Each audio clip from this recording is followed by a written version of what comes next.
এবার মার্কিন চাপের কাছে শেষ পর্যন্ত নতি স্বীকার করল ভারত। রাশিয়া থেকে জ্বালানি তেল কেনা কমাবে না বলে গো ধরেছিলেন নয়াদিল্লি। এতে ক্ষিপ্ত হয়ে ভারতের ওপর কঠোর শুল্ক আরোপ করে ওয়াশিংটন। শুরুতে ভারত যুক্তরাষ্ট্রের আরোপিত শুল্কের বিষয়টি পাত্তা না দিলেও যতদিন গড়ায় ততই তাদের আত্মবিশ্বাসে চির ধরে।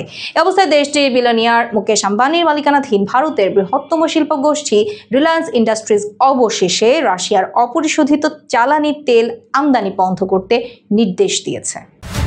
রাশিয়ার প্রধান তেল উৎপাদনকারী সংস্থা রোসনেফট এবং লুকোইলের উপর মার্কিন নিষেধাজ্ঞার পরই ভারতীয় প্রতিষ্ঠানটির এমন পদক্ষেপের বিষয়টি সামনে আসে। রিলায়েন্স এক বিবৃতিতে জানিয়েছে, 2026 সালের 21 জানুয়ারি থেকে কার্যকর হতে যাওয়া পণ্য আমদানি সংক্রান্ত বিধিনিষেধগুলোর সঙ্গে পূর্ণ সম্মতি নিশ্চিত করতে এই পরিবর্তন নির্ধারিত সময়ের আগেই সম্পন্ন করা হয়েছে।